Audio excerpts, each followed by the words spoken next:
The opinions and statements made by the guests of the Success in Practice podcast are their own, and I do not endorse or accept responsibility for their positions. Any information given by myself or the guests is educational in intention and not to be taken as medical advice. If you choose to act on the content involved in the podcast, you do so at your own risk.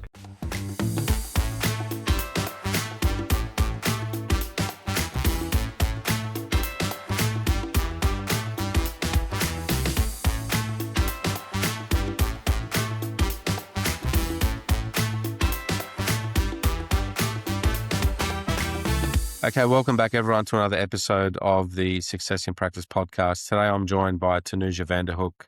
She's an experienced osteopath, educator and entrepreneur with a special interest in pediatrics, women's health and cranial osteopathy and biomechanics. She completed her bachelor and research master's degrees in Sydney before undertaking extensive postgraduate studies in osteopathy in the cranial field, along with a graduate certificate in manual therapy for neonatal and infant pediatrics at Victoria University.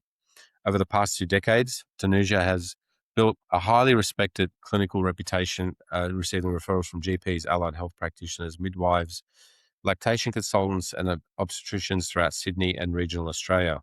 Her work combines advanced postgraduate training with extensive hands-on clinical experience in pediatrics, pregnancy care, women's health, biomechanics, and cranial osteopathy. Thanuja is the founder and managing director of Inspire Health in Albury, a multidisciplinary wellness clinic bringing together osteopathy, massage therapy, exercise physiology, and women's and children's health services under one collaborative model of care. She is also the founder of Wisdom Exchange, a global osteopathic education platform created to connect practitioners with some of the profession's most experienced teachers and mentors. Through live seminars, online education, and international collaborations, Wisdom Exchange is dedicated to preserving and sharing the art, philosophy, and clinical wisdom of osteopathy for future generations. Passionate about lifelong learning and mentorship, Thanuja continues to create spaces where practitioners can grow clinically, professionally, and personally while strengthening the osteopathic community worldwide. Join me in welcoming back. Welcome back, Thanuja. Thank you for joining me. Thank you, Sammy. Thank you. So it's been a while since we last spoke, and I mentioned this to you off air, but your last episode went wild on Spotify. Yay! It was wildfire. We got like something like six, I think it was 400 or 500 listens compared to I love it. I must have lots of friends. around that. We got normally a 200-300 average listen on Spotify, and yours went through the roof. So it's good to have you back. I love it. Good to have you back. Tell us Sammy. about. I mean, we spoke when we first did the episode, and everyone can look back and see where that episode is. I'm just trying to see back here. I think from memory, it was, where are you? It was episode 22 for everybody that wants to go back and have a look. But briefly on that episode, we spoke about your early career and your time as a young girl growing up, and obviously with your immigrant parents and growing up and coming out and learning about osteopathy. And then we first met at University of Western Sydney, where I think you were the 4th or 5th year through. Is that correct? Yeah. I was a year below you. That's right. Well, the third year through. We were the second year through. So, and we always had some common friends, and we were friends at university as well. So it was really good to chat to you the first time. What I want to do this time is just catch up on the last year of your osteopathy life, I guess, and tell us what you've been up to. What have you been up to clinically, and then what have you been up to with Wisdom Exchange? Yeah, I think in the last year there has been a big focus on Wisdom Exchange. I've been really wanting to ramp that up a bit. At the moment, I'm really focusing on rebranding. I've got a company that's rebranding their business at the moment, which is really fabulous. I think in the first episode, we spoke about how Wisdom Exchange kind of came about organically during COVID. So it was just a little seed that I had in my head that I brought into fruition during COVID time because, everyone was kind of at home, and I thought there's an opportunity. We closed our clinic for a few weeks, and I thought, let's do something here whilst we got that opportunity. And from there, it's blossomed into a business, which is reaching practitioners globally. So, we've got online courses sitting there that I get practitioners from Italy, from France, like just randomly emailing me wanting to purchase online courses. And so, it is reaching a really big market out there. And I think one of my biggest things or challenges in life with osteopathy was that I'm one person in a room with a patient, which I wanted to really help more than one person at one time. And I think with wisdom exchange, that really opens up those boundaries for me, which I am able to, I think you're able to help more people by not just reaching practitioners who uh, get those online courses or purchase those online courses, but also having presenters develop practitioners, and growing our profession as a whole. So, I think I've really been focusing on that because, as I think, like you, Sammy, like with the podcast, it's about reaching more people. It's about gaining a bit more momentum in what you're doing, and I think when you first come into practice, or when I first came into practice, it was more about that one-on-one and really focusing on that one-on-one patient care. Now, as I think you get older and wiser in your practice, you go, oh, how can I reach this to more people? Well, that's my kind of thinking anyway. So that's why I've been really focusing on wisdom exchange, because it's really kind of connecting into my values of how can I grow, how can we grow our profession and maintain osteopathy as a whole, and reach more people out there. So, yeah, that's been my real kind of focus this year, in the past year anyway. Yeah, great. And I guess clinically, I mean, it's sometimes when I talk to clinicians about their clinical life, it gets a little bit hard to I guess to give us the ins and outs of what happens, because it just feels so normal to us now that we've been doing it for so long. Mm. Yeah, yeah, Um, yeah. and it's a bit difficult to kind of think that what you do is really special because you just do it repeatedly day in, day out. Mm, mm. Um, is there anything clinically that you've, I guess, learnt in the last year that you want to share with people that has maybe changed your perspective on things, or developed your skill, or developed your Mm. viewpoint from an osteopathic lens? I definitely, like, I think you do, when you're in practice, you don't realize how much you do know, which is a challenge as you get older or wiser in your practice. But you are definitely on a one-on-one, when you are one-on-one, you are doing a lot for the patient with your knowledge and skill that you have, but you don't realize, as you say, you don't realize the impact you're having. And I think as as the years go by, you feel like that impacts less, but it's not. It's actually that you're doing it easier. With regard to what have I learnt? Is that what the question was based Yeah. on? What So have I learnt in the? or has anything developed for you in the last? I mean, learning is a pretty direct word, but has anything developed Mm, in your mindset, or in your, I guess, your view on osteopathy, or how you mm. practice osteopathy in the last year, that you think can be valuable to the listeners? Well, I think the thing is that when I was a student or even a new grad, I used to look up to practitioners who were 20 years on and think, wow, they know so much. They are amazing. And now I think now we're in that kind of 2023 year mark, and you kind of think, oh my gosh, there's so much to learn.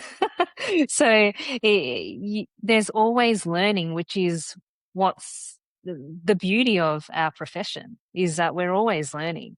Um, you're always gaining knowledge, and it's when you think you know everything, that you become stale. So, I mean, there's courses that I've taken with other practitioners, even in the last year, that I've done 6, 7 times. And every time there's some Mm. little bit of knowledge that I'll get out of it, Yeah. something new. Even though you might be listening a different way, or you might be taking something in a different way. But I think that there's always something to be gained in doing different courses. I did I thought I'd do the rule of artery course this year, and thought, oh, that'll I'll put myself out there and do this one. But for me, I went in there, and one of the biggest things that I loved about that course is Maxwell Fravel. It's the first time I'd actually met Maxwell, and I'd always admired his work, with the work that he does with pediatrics. I've always heard amazing stories about what he does. But, he was just in the course, he was talking about some of the stories within his practice.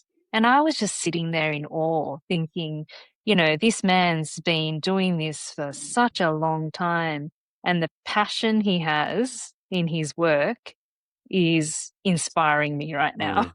Mm. So it doesn't necessarily have to be a technique or a particular thing that you learn to implement in practice, but to go away with little golden nuggets of Mm. inspiration or passion, or like to drive you to love your work. Mm. I think is really valuable as I get older, because I just think, oh, I'm 23 or so years out, and I still love what I do. Mm. And then I look at people like Maxwell, who've been out or Suzanne, Suzanne McCleary, who actually works with me, who've been out for 44 years, and they Mm. still love their work. So Yeah. I think it's not a solid thing that I've learned in the last year, but it's building on things that are important to me, that keep me going, and a passionate practitioner. Is what really drives me and keeps me going in the Yeah. profession. Yeah. I think a while ago, especially when I guess maybe in the early 2000s and the late 90s, early 2000s up to 2010, 12, 13, 14, 15. Especially, all I can do is speak about this experience in Sydney, where we had a whole bunch of osteopaths usually working in a clinic. You mentioned this earlier, you can kind of bounce ideas off each other. And Mm, a mm. lot of that stuff that you talked about when you spoke to Maxwell and you got some inspiration out of Yep. him. And, Yeah. that used to happen in the clinics because we're all Yeah. together and Yeah. we're Yeah. all, Yeah. Yeah. and that was so Yeah. good. And now Yeah. it's like almost there's more information out there in terms of online courses and things like that, Yeah. Yeah. because we don't have that growing profession here in Sydney and New South Wales. Yeah. We feel like we've got to go looking for it. Yeah. But Yeah. but exactly, that's what you're talking about. Sometimes when you Yeah. sit and you have a discussion with your colleagues, it's not so much about the actual technical aspect of what they've done, but Mm, more about the mm, inspiration to just keep mm. going and keep searching, and you end up finding your own way anyway. Yeah. Yeah. Yeah. Absolutely. And I mean, we did have a little chat about it prior to going Mm. on air, but that it's challenging to find osteopaths in areas outside of Melbourne. And for me, I feel like the passion in being a business owner, an osteopathic business owner, that dwindles, because Mm. the thing is that you that heart of the practice of Mm. being able to bounce off practitioners, being able to, chat about something, cool that you found, just then, whilst you're walking along the hallway, those sort of things, that energy, that the collaborative nature of the energy in a practice, that's Yeah. what I'm finding a challenge, because, I ran practices in Sydney for about 8 years, and it was just so different back then. It was Mm. so different. There was this real kind of buzz of, oh, this is what I did on that patient, da da da, Mm. that just kind of that feel.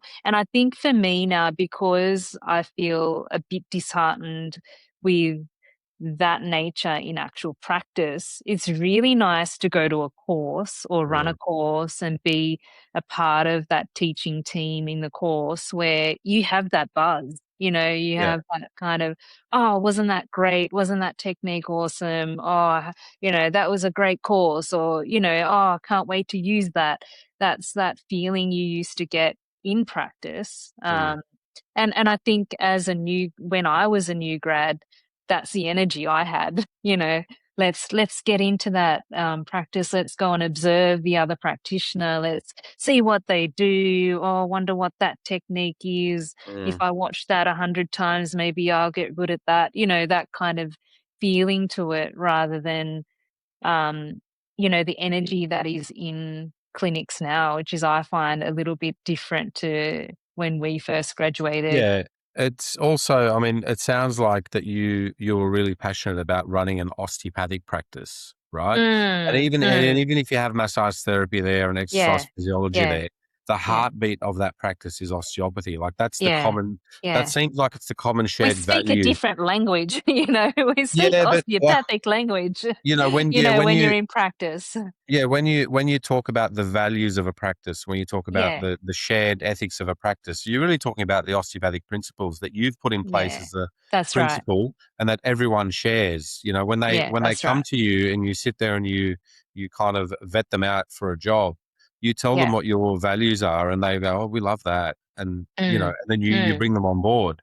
And mm. so that's quite inspirational. It sounds like that you want to have osteopathic practices.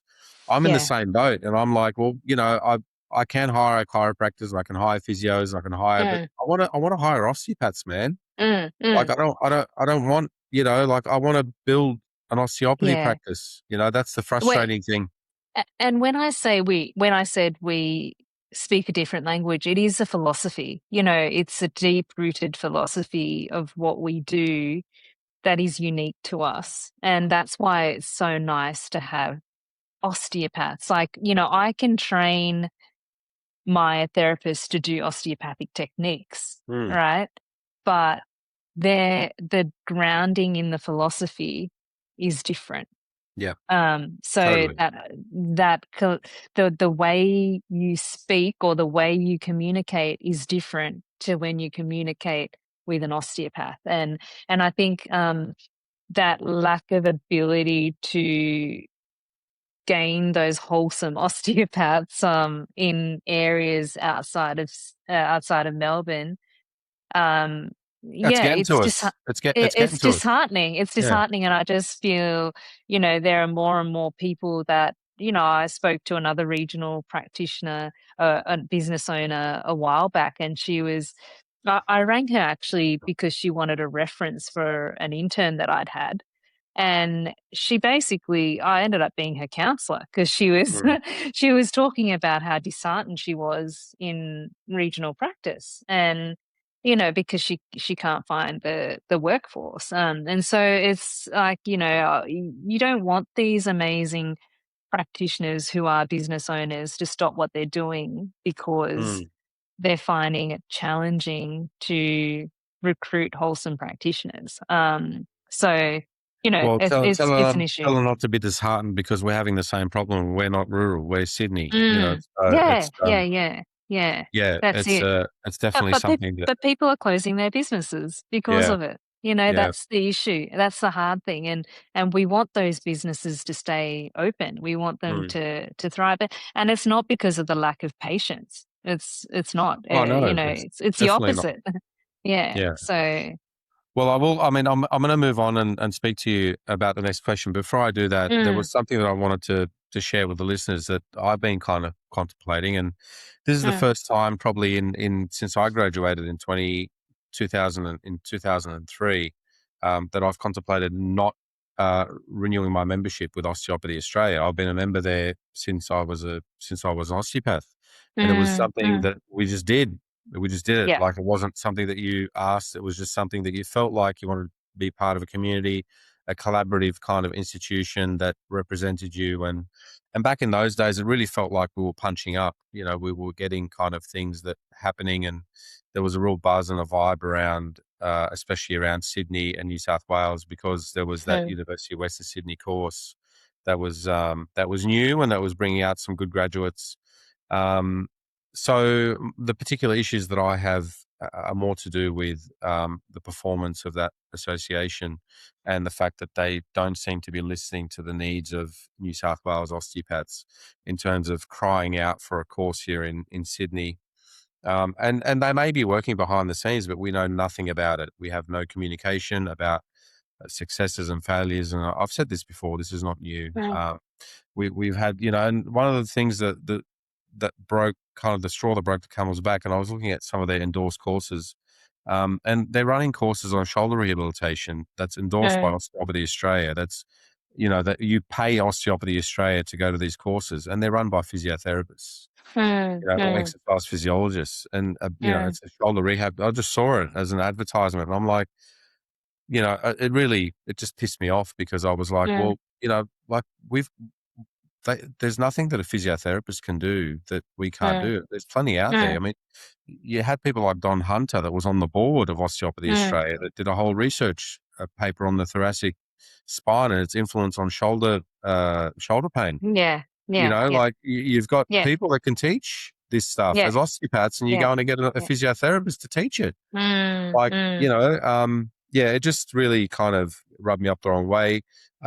Other governance things, I think, just from a marketing point of view, I don't think that I'm not really getting much out of it. I feel like that there's been some, we really haven't had any wins. One of the things that I was very impressed with is with the Exercise Physiology and Sports Science Australia Association, ESSA. They put together a report that I happened to stumble upon, called The Value of Accredited Exercise Physiologists in Australia. And they basically recruited Deloitte's, the firm Deloitte's, to put together this report back in 2015. And so this is over 10 years ago. And they basically put a numerical value on an exercise physiologist. How important numerically, from a dollar perspective, is an exercise physiologist to the healthcare landscape in Australia. And that report has been very effective for them in terms of being able to get university courses up and running in almost every major university in the country. They've been able to get on chronic disease management plans, even though they're not ARPA registered. Everybody that does NDIS does not question what an exercise physiologist does.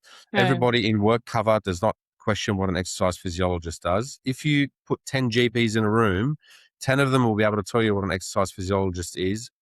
Probably none of them will tell you what an osteopath is. It just feels like they've been really punching up, given that they're self-regulated and not ARPA registered. And we, so I thought, well, have Osteopathy Australia done something similar to this? And I went looking around, and they've got something called, I found something here called the future, the role of osteopathy in addressing current and future health concerns. And it's called Future of Osteopathy. And so I looked into it, and basically it was a 27-page document compared to ESSA's 106-page document that really didn't put a value on an osteopath. All it did was show the shortcomings of certain programs that are government funded, and how osteopathy could fill up some of those gaps, but it didn't really give any numerical, value to that. And I just thought that was in no way similar to what ESSA have done. And so, I'm looking at this, I'm looking at that association, and looking at our association, and go, we could do a much better job here. And, over 20 something years of giving my money, I'm at a point where I'm considering not giving them my money, because I'm blue in the face talking to them about the necessities of what we need here in New South Wales, especially. And I understand that most of their members come from Victoria. I get that. But the second largest cohort, I think it's 60% of their members are in Victoria.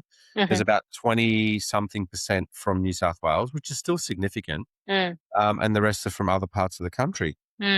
mm. And so, So why do you you think that there's more participants or more members in Victoria?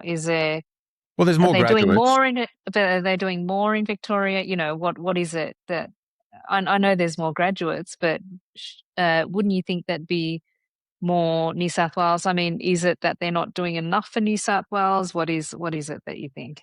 Well, if the question is why are there more people in members in Victoria, obviously Mm. it would, there's more graduates coming out of Yeah, Victoria. There's more definitely. Yeah, osteopaths in Victoria, yeah, so I yeah. understand that. I also, most of the board members are Victorian based. Mm, Most of their, I guess, liaison with, or the liaising with profession happens at Victoria universities, RMIT and mm, Victoria University. And so, the past presidents, I think the past two presidents have been Victorian based.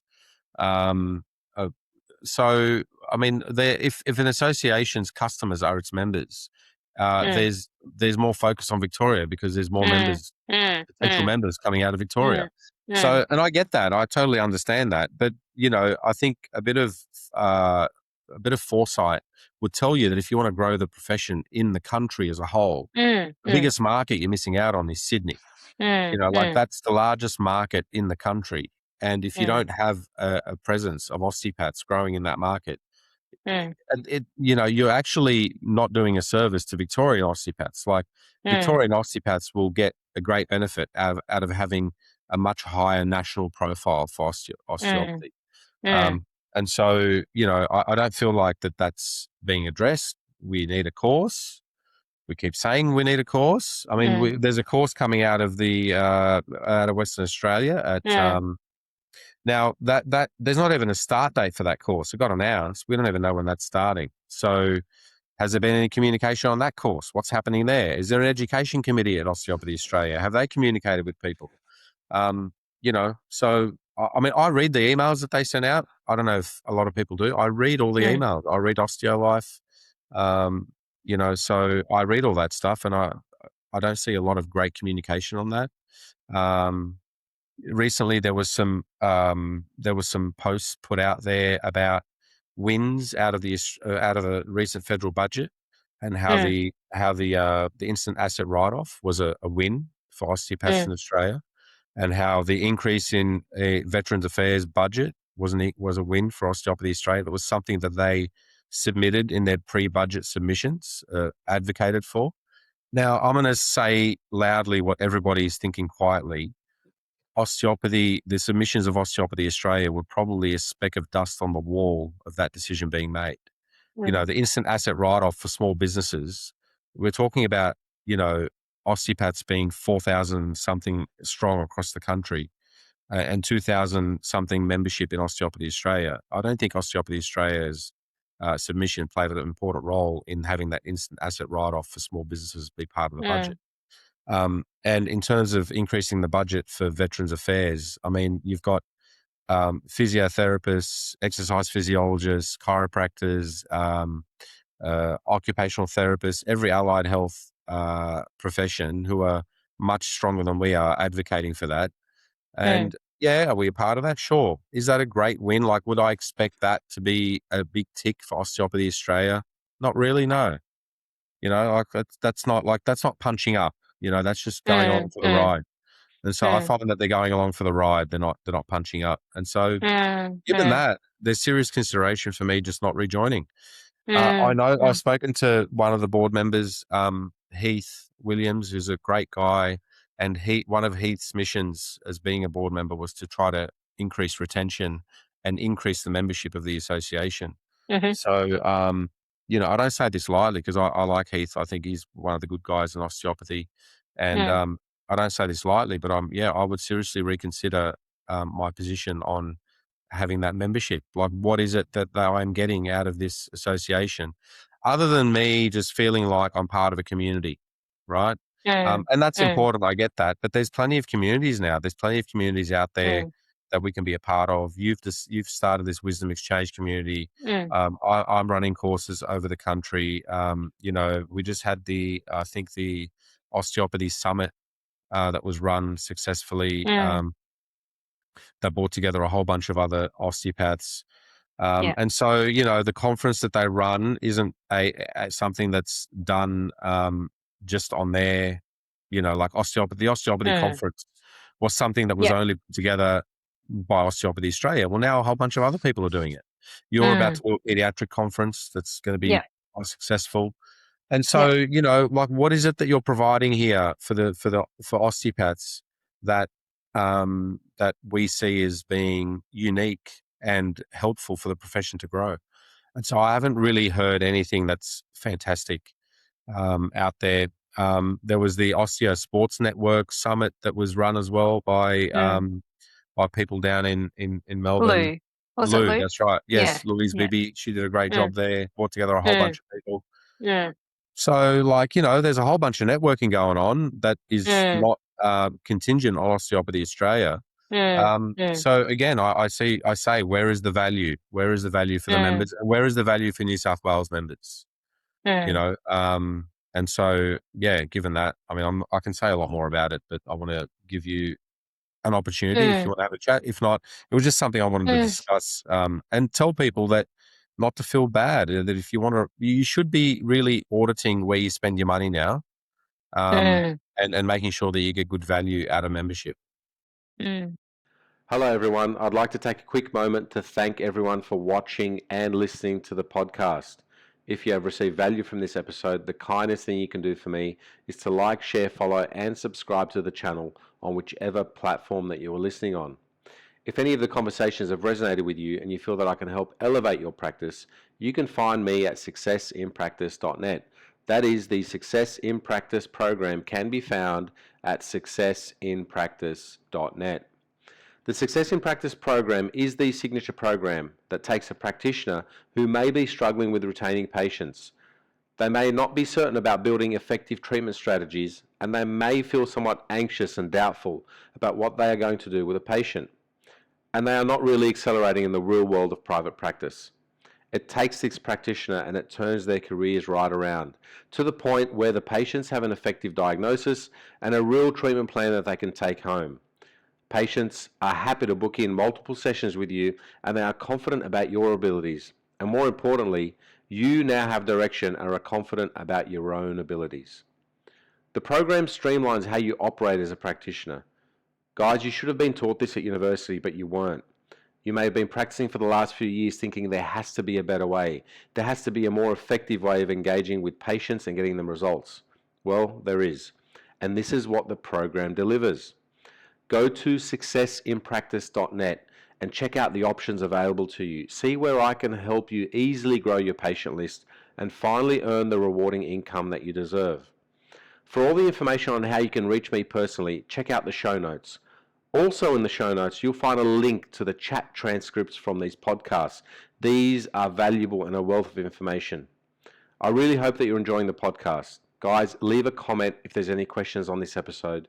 And please, don't forget to like, share, follow, and subscribe to the channel. Now, back to the show.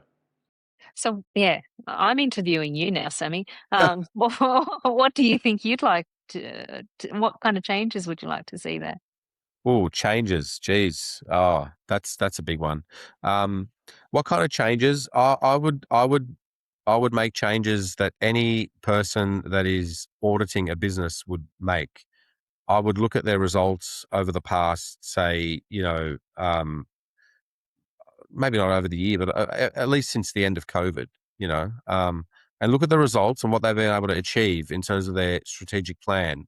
And has their strategic plan been put together in a way that promotes the profession? And then have they been able to achieve the results for that strategic plan? And if they haven't, I would just get somebody that can achieve those results. Like I would, and I would, the CEO, the operations manager, the marketing people, they would be reviewed. And if you're doing your job and you're doing a good job and you can show results, then you would, that's great. If you're not, move along and let someone else who hasn't been there for 17 years do it. So they're the changes. It's not like you have to make changes, but you'd at least have to tell people that everything's up for review. Like, your your spot there is contingent on performance. Mm. What I would change, I would probably, communication could be a lot better. Yeah. Communication should be a lot better there. It's not. I would be on the phones, like, you run a business, and I'm sure you have a way of engaging with your patients that haven't seen you in the last year, Mm. right? Mm. And so I would be on the phones to osteopaths that cancelled their membership last year and saying, "Hey, Mm. what did we Why? do? Why? Yeah. Why did you Yeah. cancel? What can we do to bring you back?" Yeah. Listen to Yeah. them and put it into Yeah. action. Like, Yeah. listen to them and put it into action. I Mm-hmm. received an email, and I'm not going to obviously say who the email was from, right? But I received an email from an osteopath, and you know, I'll read a bit of it. Mm. You know, so there's a lot of people. Okay, well, I'm not going to read this just because I don't want to give away anything that might show who this is. But Dispose. Yeah. there's been a whole bunch of people that have left Osteopathy Australia based on their stance during COVID. Now you could have any stance during COVID, really. Like you could. I'm sure lots of different people had different stances on COVID, but there's a whole bunch of people. I would put it probably around the 200 or 300 members, I think, that um, left Osteopathy Australia because of their stance during COVID. I would have done things a lot differently. I would have adopted probably a positive neutrality stance. Like, you didn't have to force anyone to say anything. You didn't have to go either way. You could have just said, "Look, we are a ARPA regulated profession, and we follow the advice of the regulatory boards, and we also respect the right of our members to practice to practice in a way that is in line with their registration." And that's all you have to say. Mm. You don't Mm. have to. You Mm. don't have to go further than that. You know Mm. and specifically say, because people have strong opinions on this stuff. Yeah. People have strong Yeah. opinions not only on COVID vaccines. They have strong Mm. opinions on their right of practice, and their right of freedom of speech and freedom of expression. Mm. And Mm. so a lot of people felt like they weren't supported during that time. Mm-hmm. Um, and they've left because of that. Now, you asked me what I would change. I'd be on the phone to Mm. them and find out, Mm. was it something that we did in hindsight? Is there an apology we need to make?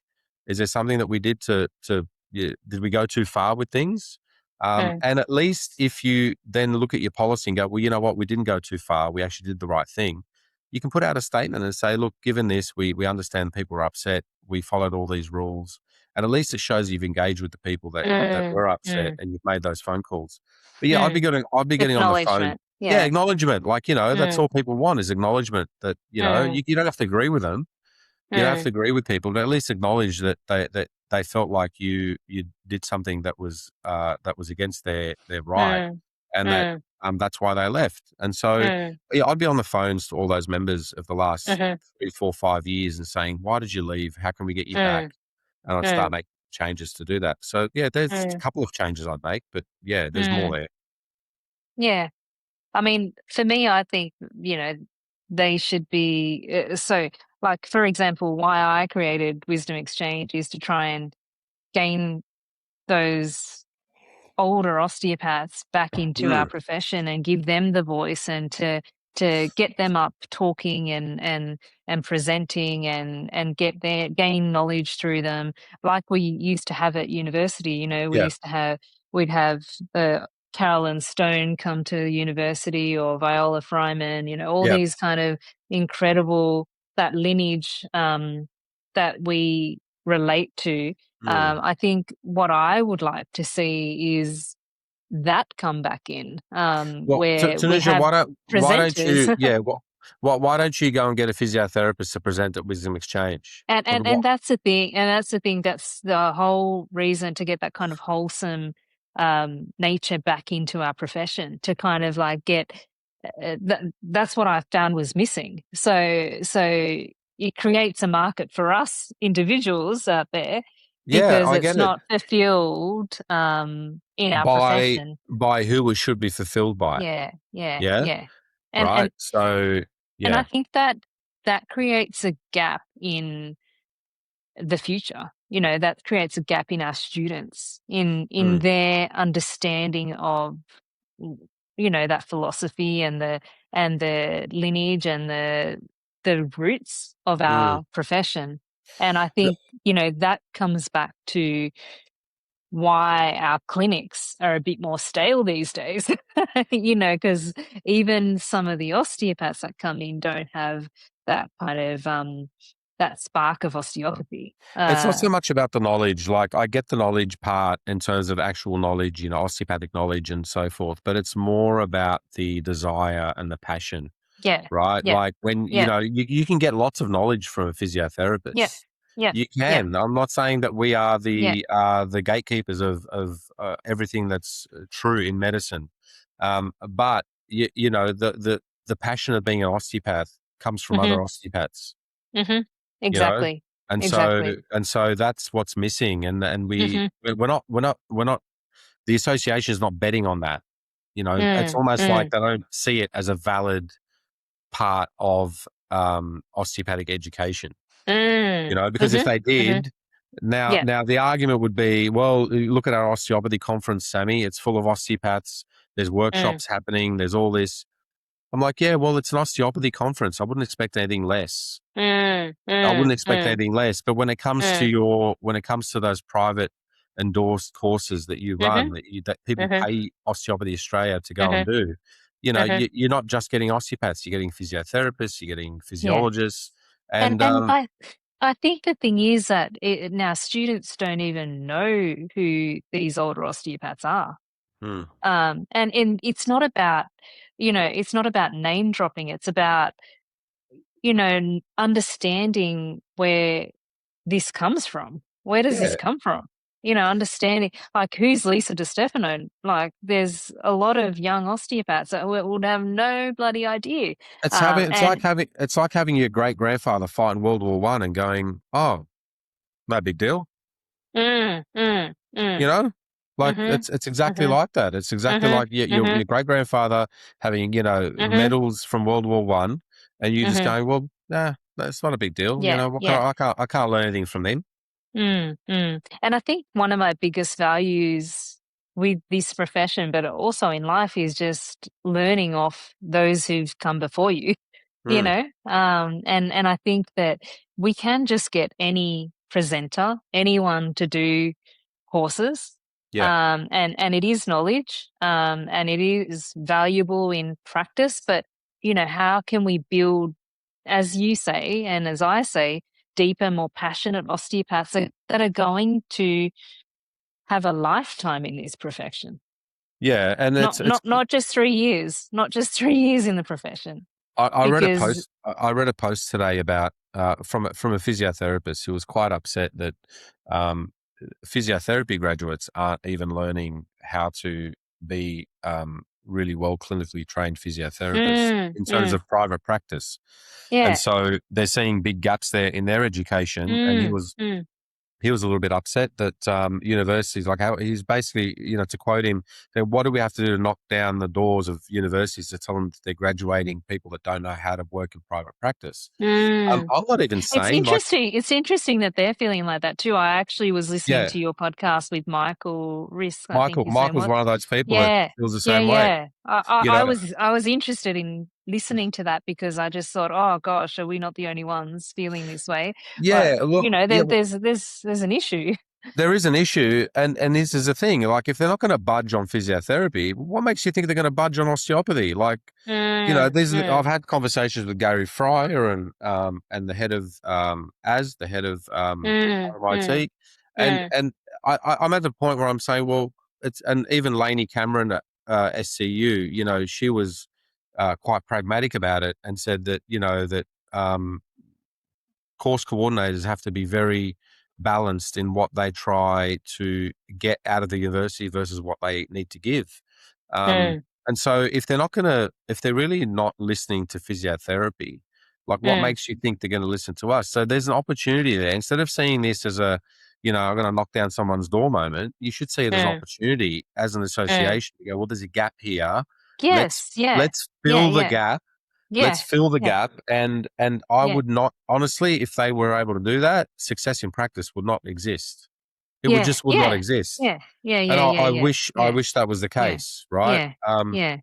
And And that's it. What you say, like if physiotherapy is saying that there's a gap, then we're going to attract more manual therapists to our profession mm, because there's a gap there, right? They would choose osteopathy as opposed to physiotherapy going into a course even. So yeah. there's definitely something that we need to look at there. Yeah, and it's also a gap within our own graduates that we have to recognize. So Mm, when mm, they graduate, they need that history of osteopathy, the passion, the yeah, principles, yeah. and you can only get that from people that have practiced osteopathy, right? Mhm, mhm, You're mhm. not going to get it from people who are head deep in research, and only take things under peer review as gospel.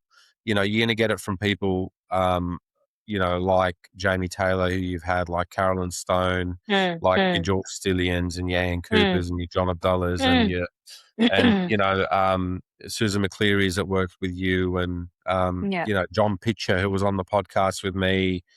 There's just a whole bunch of people that you can learn from. Um, Mm, mhm. it's like, and if I was Osteopathy Australia, I'd be on the phone to those people and say, hey, listen, Yeah. what can we do to just facilitate a course for you? Mm. And I'll tell you what, they wouldn't want a cent out of it. I tell you what, they Oh, would. and I think that they're so passionate about what they do, and they're probably slowing down in their clinical careers, and they'd be more than happy to jump in and do a little seminar or a course Definitely. here and there. And yeah, as you say, they wouldn't want much out of it. They want to just No. give, don't they? That's exactly right, and I'll kudos to you for doing that, because like you can get people that are non osteopaths, but you choose to get osteopaths. Mm, mm, Kudos mm. to people like John Marshall, who has gotten Lisa De Stefano out here, Ed Yeah, Goering out yeah, here. yeah.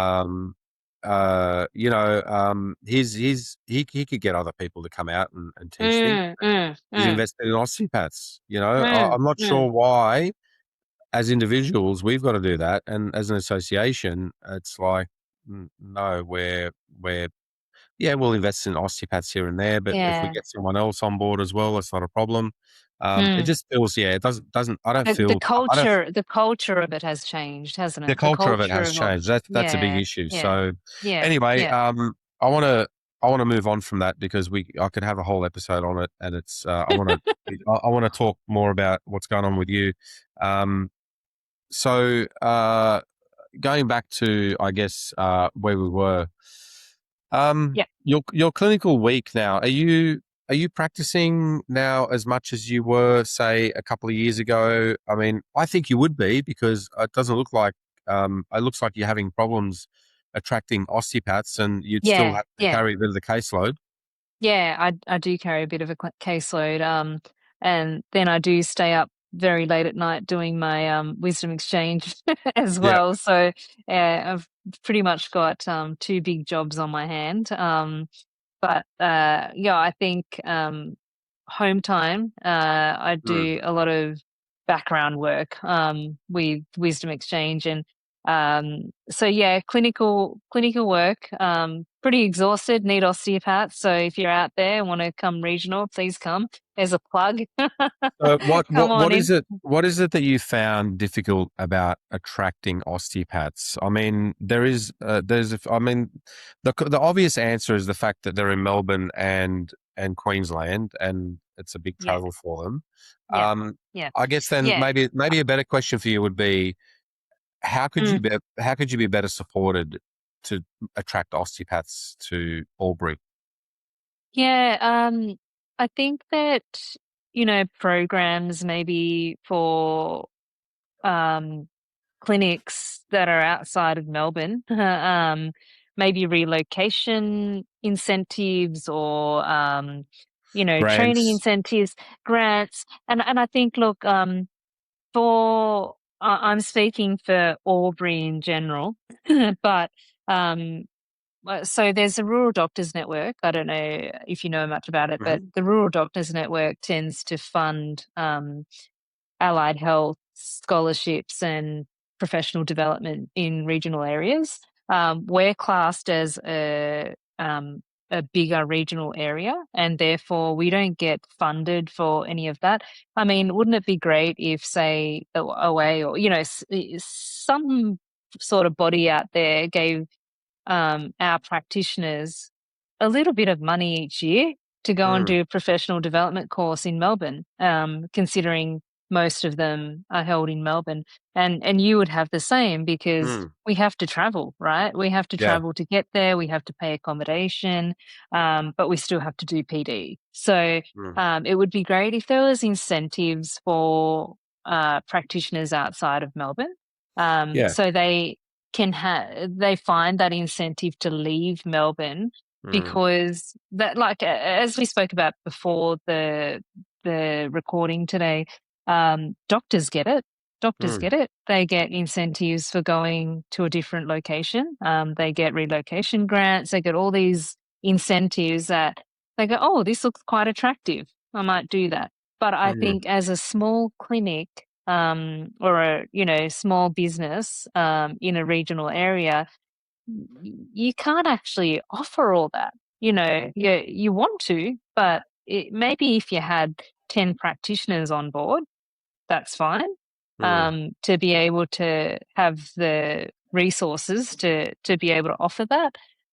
But to get to that point, we need some help, right? So we need someone out there to be able to help these clinics, or create some programs, or or little training centers, or whatever it might be, which we mm. spoke about in the last podcast. Something that will attract these practitioners to leave Melbourne. Yeah, I think if there's serious consideration for somebody to come from Melbourne and work in New South Wales, Mm. a small grant to help them with cost of living, Mhm, I think would mhm. be And it doesn't have to so. be much. No, no, it doesn't have to be much at all. I Yeah, mean, yeah. given the fact that the revenue of Osteopathy Australia is well over $2.5 million, the employee costs are close to $1.5 million, and the wages of key personnel are close to $500,000. Mhm. I'm sure there's $50,000 there they could split between 10 students or 10 graduates. Mm, mm. That would really help with attracting people to Yeah, Northern Queensland, yeah. South Australia, New South Wales, Sydney, Albury, Scholarship. Yeah, yeah, anywhere, scholarship, yeah, So, yeah. are these things being discussed? Are they, Mm, mm, are they part of the discussion at board level? Are they part of discussion at staff level? We don't know. Maybe they are, but this is an mm, issue. It's a communication issue again.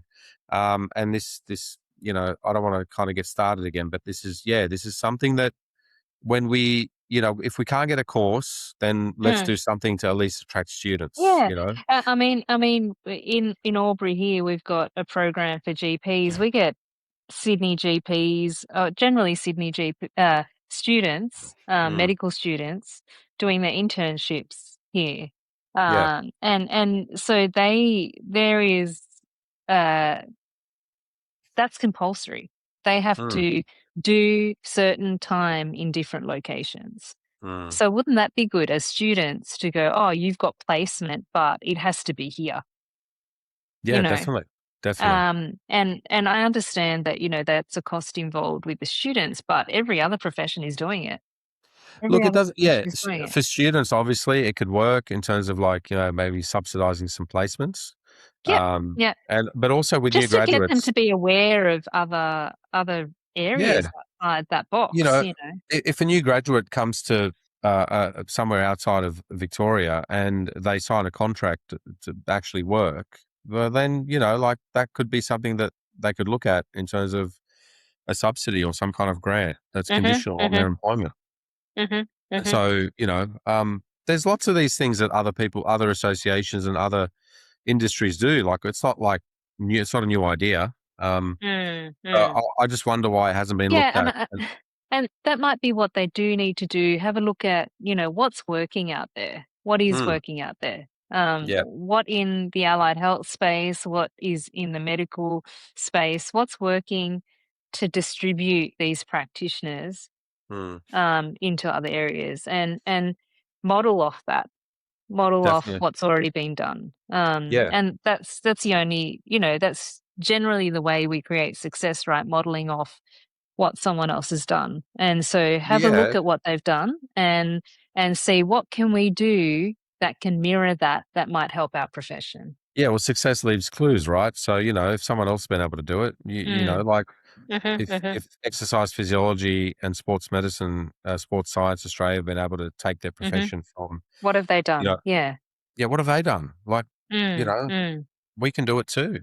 Be curious and model off it. Yeah. Yeah. Mhm. I want to move on and ask you about wisdom exchange specifically. Mhm, mhm. I want to first ask you what are you looking forward to in the next 6 months? Like, what's happening in terms of courses? What am I looking forward to? A big project that we're doing at the moment. The Pediatric Osteopathy Conference. Hmm. Can't wait, can't wait. So one of the biggest challenges we have as a profession, we've spoken about it with what we're kind of lacking with the OA with professional development. But my aim is to bring the top pediatric practitioners into one space, and we're basically doing lectures and workshops. So uh, we are holding it in Melbourne, the Osteopathic Central of Australia. Yeah. uh, Strategic because it's the Osteopathic Central of Australia. But basically, we've got, George Aranda or Jorge Aranda from Spain coming, Mhm. who does a lot of work around the world with pediatric osteopathy. Maxwell Fraval, who I met at the course the other year, one of my kind of like one of the grandfathers of osteopathy in Australia. Julie Fendel, who's, was one of my lecturers when I did my pediatric training at Victoria University. I Um, recorded with Julie a couple of episodes before you, so oh, that'll fabulous. that'll air Yeah. soon. Yeah. I was going to say it's not out yet because I keep in No. touch with your podcast, but Oh, I've thank you. heard No, it's Robert not out on yet. there, but not Julie yet. Yeah. No, Uh, it'll be out soon.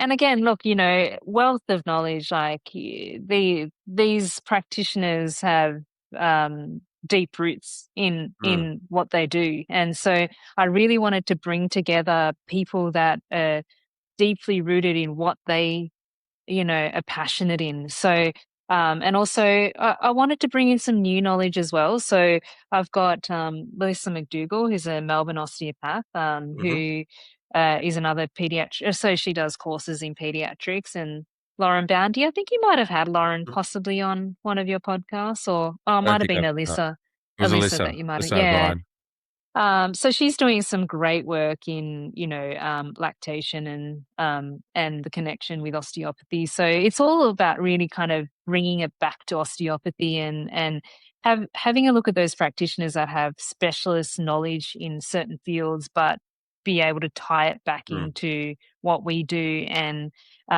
so another person is Kirsty Greenwood, who's doing mhm. a lot of research in and so she's going to be talking about the research that she's leading at the moment, and she's doing some great work even at Wangaratta Hospital. I've been chatting to her, and then Jamie Taylor as well. So like um, to be able to put that caliber of practitioners in one space is such a gift for osteopathy. Mm, It's what people like. I actually put a expressions of interest up just on Facebook for on two different sites. I got 80 people that mm. expressed interest. Yeah. Now that's To saying something, attend, are right? you talking about attending or about actually presenting? Attending. Yeah, Right. yeah, attending.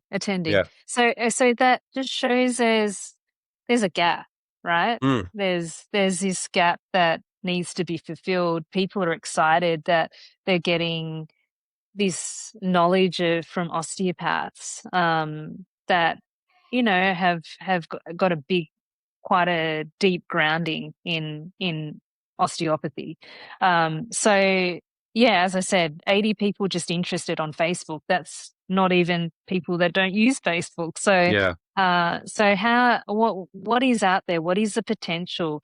Pediatrics is a big market in what we do. And for me, as I said, I'm very passionate about pediatrics. I do a lot of work with pediatrics myself. Mm. And I think if we can create more pediatric osteopaths or osteopaths that work with pediatrics, how fabulous. How can we grow that in our profession is what I wanted to kind of focus on. So the next 6 months is very busy getting that up and running. So, we've already released just our priority sales just for that expressions of interest. And we're already gaining quite a big, bit of traction in ticket sales already. But again, I think pre-recording we spoke about marketing. Mm. Marketing is an issue. Well, this is my next Marketing was question. This is yeah. my next question to you. So, like, what is it? What have you done about marketing in terms of trying to reach the osteopathic community?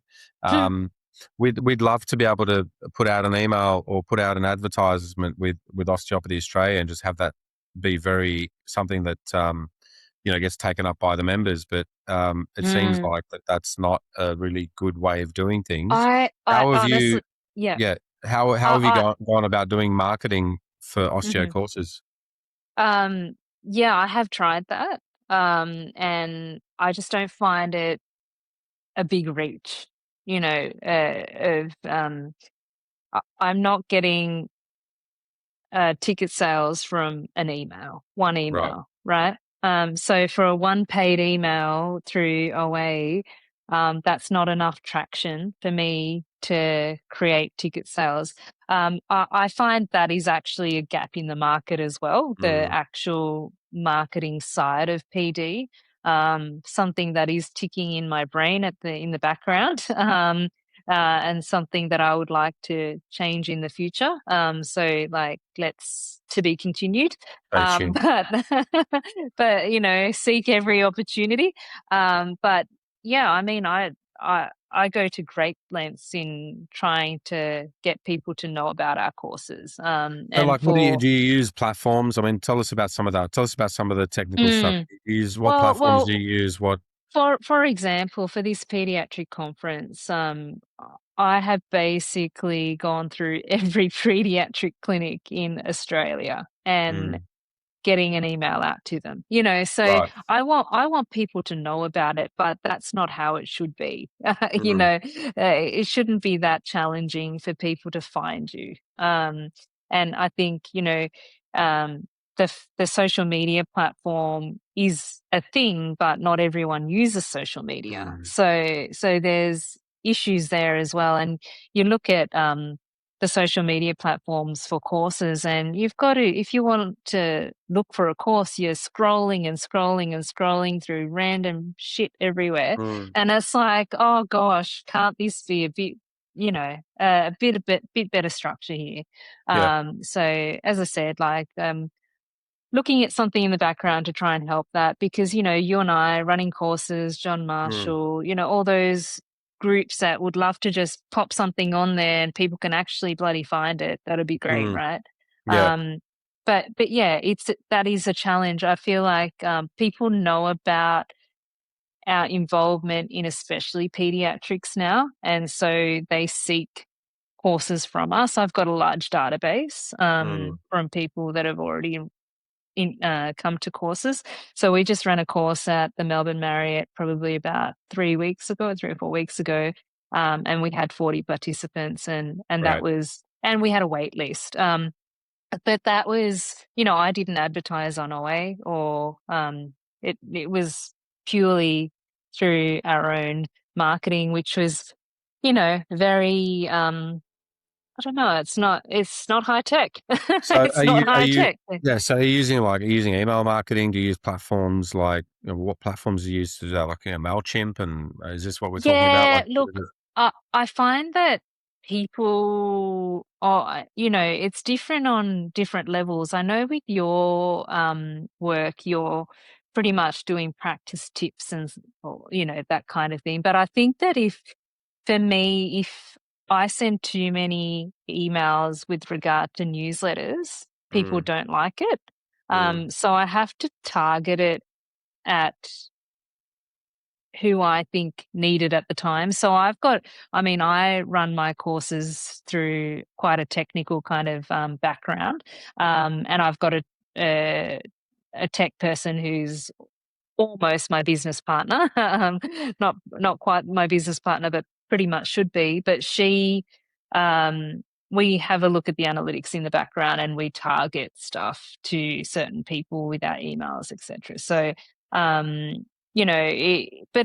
again, it shouldn't be that hard. mm. There should be a better platform for it. And as I said, we're looking at trying to create something Okay. to help that out. Yeah. Okay. Yeah. I will ask you about that if things develop and when things develop, as you tend to be somebody who Podcast follows. three. Podcast Yeah, three. yeah, yeah. And so I guess, in the next 5 to 10 years, you're hoping to grow Wisdom Exchange to be a bit more international as well? Oh yeah, yeah, definitely. Um, Firstly, bringing international practitioners here, like I'm all for opportunity. If I see a practitioner that catches my eye, an osteopath that catches my eye, that I go, oh, I like what they do. I Hmm. network. Come to Mm. Australia, come and do a course. So I'm with regard to bringing practitioners here is a definite thing. But I'd also like to take our courses face to face in other countries as Mhm, well. mhm. But in reality, our courses are already hitting, our online market is already hitting the international market. So, Yep. I recently had an Italian osteopath email me and say, "Oh, would it be possible to get that course with subtitles? Because I really want to do that course." Yeah, of course Mm. we can do that. We'll work that out for you. Like to be able to, and I love that because that's that whole connection of passion, isn't it? It's like Yeah. this osteopath from across the world saying, "Oh, I love your stuff. Can I access that?" Mm. How fabulous is that? But yeah, definitely would love to do some face-to-face courses abroad. Yep. Going even to Europe, Japan, anywhere that we attract that market. But, even whilst I've been emailing some of our old friends from uni just about the pediatric conference, they said, "Oh, we should do something overseas one day."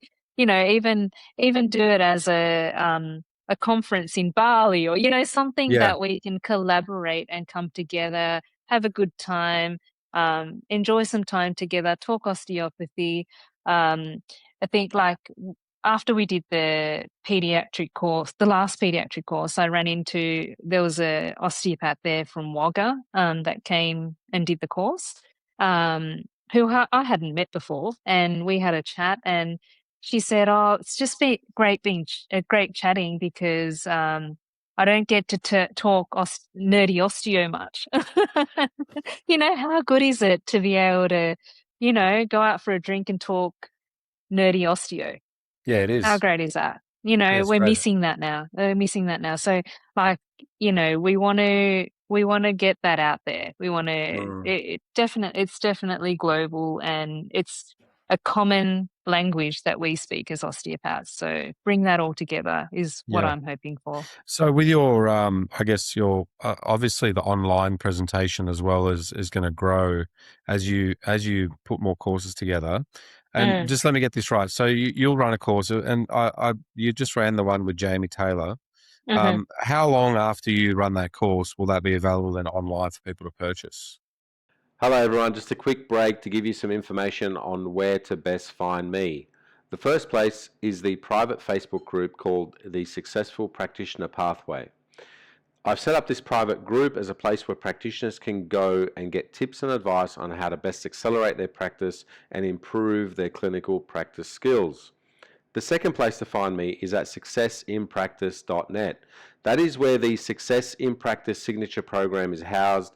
You can find more information about me and how I can best help you achieve success in your practice. So, the two best places, the private Facebook group, the Successful Practitioner Pathway, and successinpractice.net. I will link to both those places in the show notes, so for more information, please see the show notes. Now, enjoy and back to the show.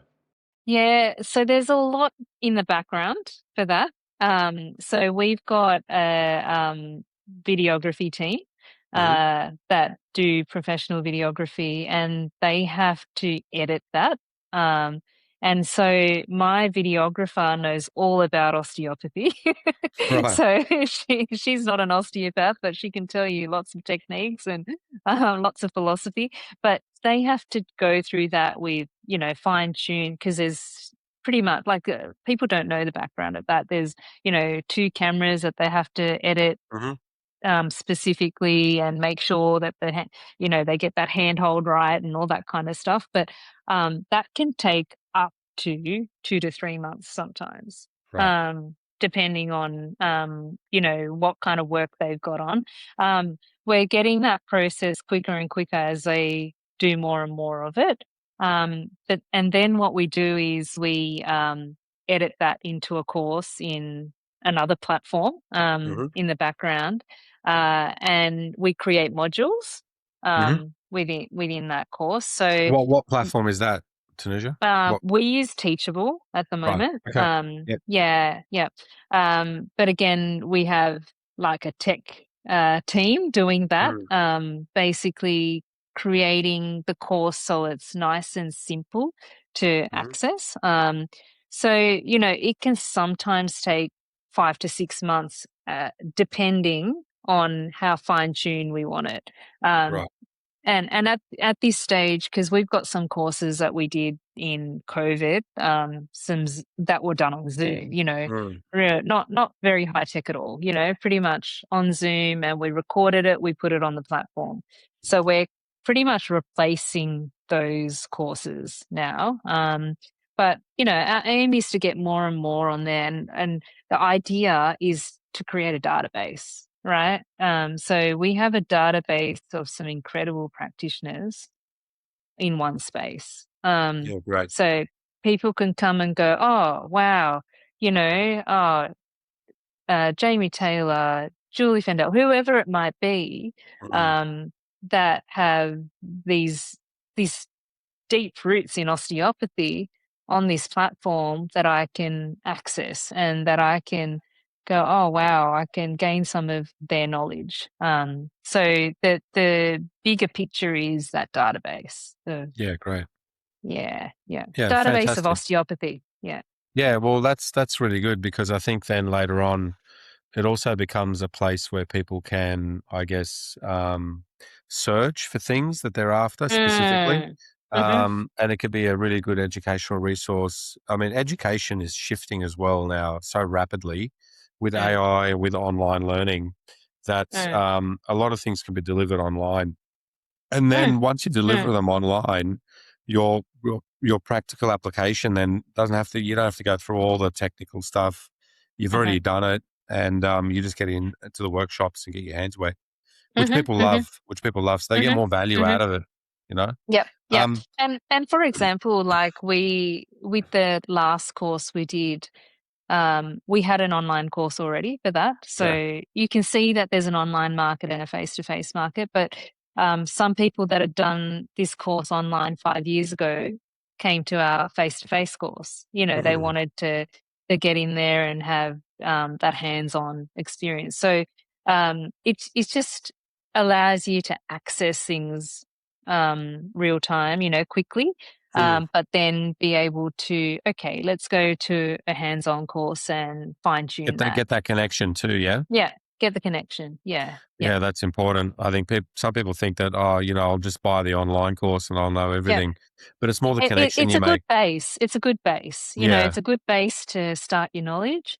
And some people, find it hard to access courses. So, people that live in regional areas, rural Yeah. areas, find it hard to travel and the cost of accommodation, Mm. etc. So they go, okay, let's just do that. And then when I can do Mm. that face to face, I'll tap into Yeah, that. no, Yeah. definitely, it's a good base, and if you can't Mm. access face to face, then yeah, definitely do the online.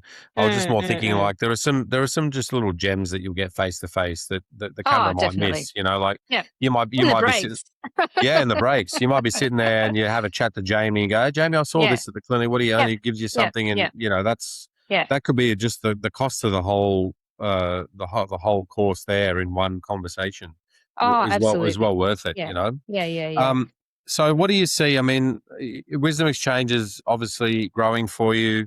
Um, I understand that today you said that there is some frustration in clinical practice in terms of not having some of that culture, the osteopathy culture that Mm, you'd like to mm, have there.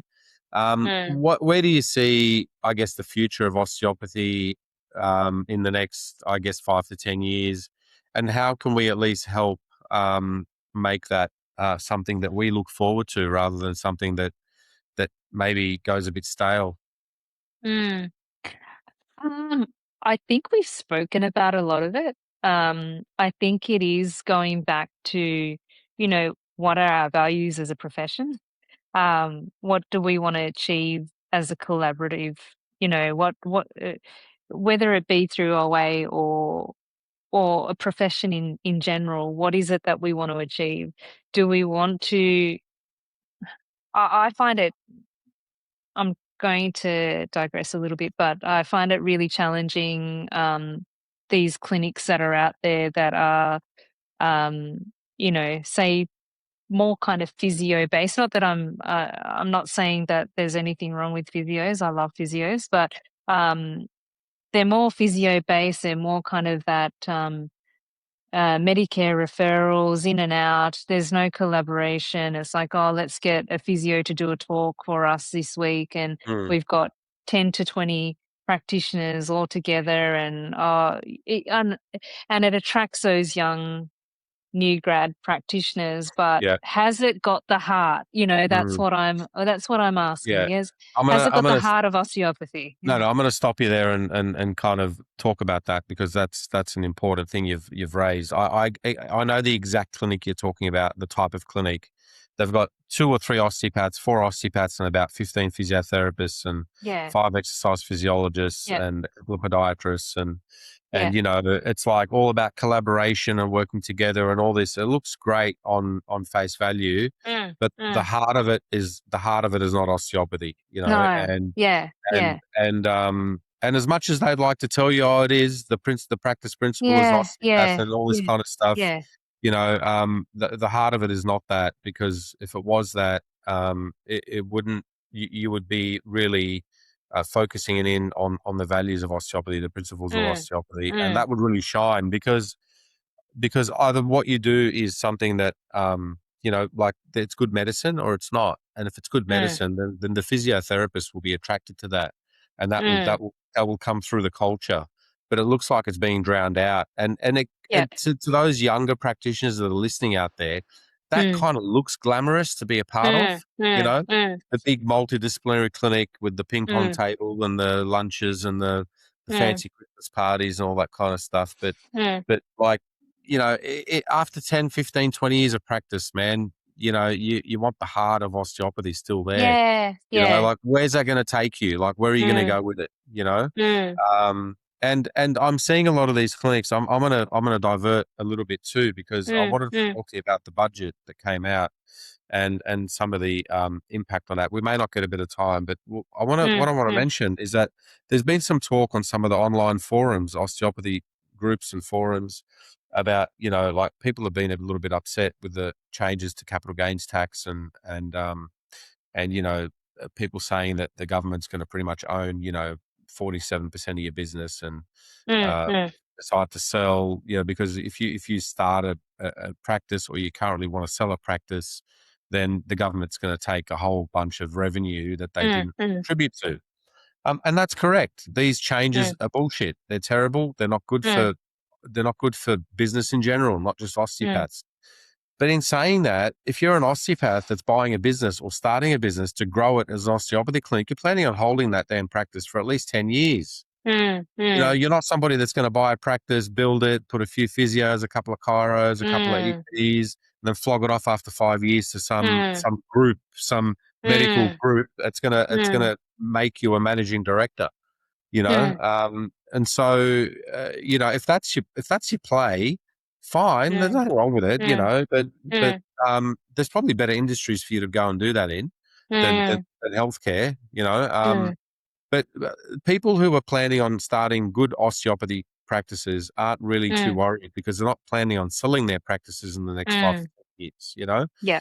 And look, I doubt these things are going to last past the next election, but yeah, so that's that's the thing that's come out of the budget, and you touched on it because you mentioned that kind of practice, and I just wanted to add that, but I want to go back to your point about the passion of having an osteopathy values based practice and how important that is. I think also it's longevity as a practitioner as well. Yes, you can go into a practice like that and it's very superficial. And we have this glamorous team collaboration, which is still, I feel, more on a superficial level. But let's go back to when we started, right? We got out there and we wanted to seep every bit of knowledge out of that principal practitioner. We would, every time we had a spare moment in our day, we would go and observe that practitioner. We would be in awe of that practitioner, not just one practitioner, but the practitioners that you are working with. And they would learn off you. How nice would it be to have that back where we can create longevity in our professionals so they don't leave our profession.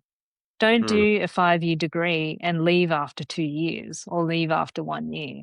Like that makes me feel sad that practitioners are doing such a lengthy course and leaving after a couple of years. But why is that happening? Is it because you're not getting to that deep grounding of what you're actually doing? What is it that you're missing, why are you leaving?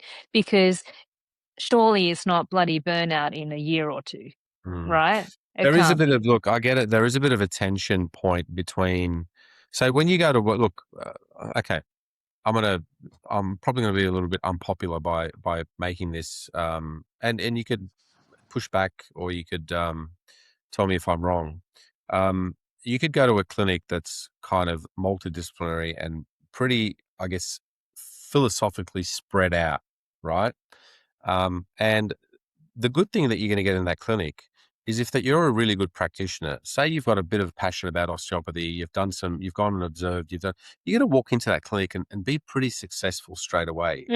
Within at least 6 months, you're going to build a really good client list if you're offering a good service and you're getting good results for your patients. The problem is when you go and work with, somebody who's been an osteopath for 20 plus years that does great work, that produces really good results with their patients, the expectations on you as a new graduate is going to be a lot higher from their patients than you are going to find at other clinics that run, a more broad-based philosophical approach. So, for example, going to work with somebody who, like, I don't know, like somebody Oh, don't worry. I had that when I first graduated.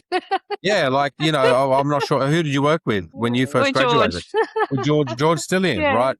So imagine walking into a room with a patient that George has been treating for the last 20 years. Oh, I was shit scared. You're going to be shit scared and you're not going to get the results that George is going to get. You're just not, right? You're just not going to do it. And you're not going to get as busy as quick as if you were going to go work with a practitioner that's only been out there for 6 or 7 years and has got 5 physios and 3 osteos and 3 podiatrists. That if you go to that clinic, you're going to be busier quicker. If you go to the George Stillian, I mean, shout out to you, George, but we're giving you raps. If you go to that kind of clinic, you're probably not going to be as busy as quick because there's a reputation there for really high level of results, and you're going to have to work your way up to that. That's a harder place to be. And so there's a real tension point against that. I get that. right? I get that there's a tension there because, okay, if I seek out those practitioners, I'm going to learn, but I'm not going to make as much money, likely not going to make Mm, as much money. mm, If I go seek out the big practice that can give me the patient base to work mm, with, mm, I'm going to make money, but I'm mm, probably not going to learn. One of mm. them, if I can push through a good 2 years of that with the experienced practitioner, I am going Mm, to then start to, get that engine rolling and going to make a bit of mm, money and I'm mm, going to mm. learn. But if I go to this big clinic and I'm busy, I'm not going to have that passion. That's going to fizzle out, Yeah, yeah. or I'm just going But, to go and start my own practice. mm, mm. I think, you know, the thing is, if you go to that clinic where you're learning off the people that have done it for a long time and you're building that passion, you're going to be a practitioner for a longer duration of time. Of course. Guaranteed. And the thing is that, yes, you might not be as busy for the first 2 years or might not have as much skill as you want to, but give yourself 5 years and you're going to be brilliant, You right? will. Yeah. And brilliance brings success, right? Yep. It's not you are brilliant at something. Someone's going to come and see you, and your books are going to be so damn full that you're going to be stressed about how full they are, Mm, right? Because you're so good at what you do. Whereas that mediocre practitioner, they want to keep you mediocre in those clinics, by the way. They don't mm. want you to be an advanced practitioner or a practitioner that's high. I'm talking about the big clinics. The big Mm. clinics want you to be mediocre because they want everyone to have the Yeah, they same want they want experience. they want 7 mediocre practitioners. That's That's right. a better business model for them For than them. having. Yeah, that's right. That's totally And correct. so in 5 years' time, who's better off, right? Who's better off? Is it that mediocre practitioner that's been in that glamorous clinic, or is it this practitioner who has gone, oh gosh, I've gained so much skill Mm. from that smaller clinic, or not even smaller clinic, but it's the philosophy of the clinic, right? Yeah, yeah. And they're going to be at a different stage in life Mm, with regard to professional, but also success, because the thing is monetary success as well. It's just going to be a natural way that they're actually going to have money coming in mm. because they're good at what they do. It's organic, right? Yeah. It's gonna happen organically rather than pressuring on KPIs and stuff like that. That's what I say to new grads that come in. I want you to be brilliant because when you're brilliant, you're going to be busy, right? Mm, So I'm going to try to help you as much as you can to gain professional development, mm, because the professional development is, I I look at professional development and their level as a practitioner rather than driving KPIs. mm, Because I feel like if they're a really good practitioner, they're going to be bloody busy. And that's what happens. You know, we put in a lot of effort into developing practitioners in our clinic. And within, you can talk to any of our new grads, and within 6 months, they have gained a lot of skill, a mm, lot of skill. So, you know, uh, doing that hard slog in 6 months and gaining a lot of skill, and you being, as I said, where they're fully booked very quickly, but it's because we train them to be good practitioners. mm. Um, and yes, you do run the risk of, oh, they might start their own practice down the track one day or whatever, but bloody hell, they've worked hard for it. So, Yeah, well, if um, they've become good practitioners under you and they start their own practice, there's nothing wrong yeah, with that. Like, no, there's yeah, nothing wrong with that. It's like I said, I think people need to understand that, you're exactly right. The business model of some of the larger practices that have multidisciplinary, not approaches, but just different professions working under the same mm, roof. mm, mm, As soon as you reach a level of KPI, then they go, okay, you've now hit the amount of money you need to make, the revenue you need to make for the clinic for you to mm, for your job to be viable here. You're mm, good. We're moving on to the next person. We're going to make mhm, them mhm, hit the KPIs that they need to get. And if I can mhm, get 5 of you or 6 of you or 7 of mm, you doing that, mm, I'm making money off of that. And there's nothing wrong with that. I'm just putting it out there. Like, nothing wrong with making money, right? But when you're a early grad, you need to be focusing on your development professionally. How good are you going to be? Can you get results with patients?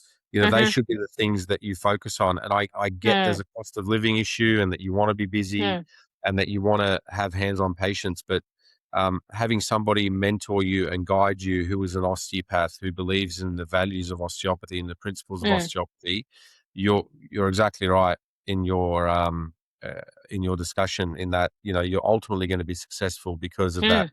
Because of that skill level that you're going to gain. And if you just write it out, man, just write out those first couple of years, you're going to be in a much better place than having churned through that Ferris wheel of the big clinics that are going to go, well,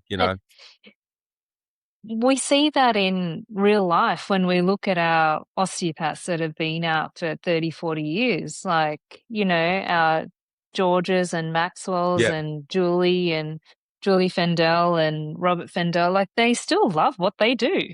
Yeah, they're busy. They're busy. They got wait lists and all this kind of stuff, and so look, that's definitely something that really I would like to discuss with somebody that may be running that model. I would love to have a discussion with somebody who runs that model. I know they're out there. They're out there in the osteopathy world. If there's that if you look at them, they're almost statewide, and they're multiple different locations. And you look on their website, and there's like 20 people on their our team, and there's like 30 people on there. And so I'd love to have a conversation with somebody that is not going to get offended over saying that. Like, let's have an honest conversation about it. Yeah, that'll be a good episode. That, and and they might want to push back on that and say, look, no, we, part of our I guess senior management are very experienced osteopaths that mentor the younger osteopaths. That could be part of their package. Look, that's part of their $200,000 a year package, is that they are there to mentor the younger students. But then how organic is that? Like, is it something they're doing because it's part of their role, it's defined, or is it a passion project?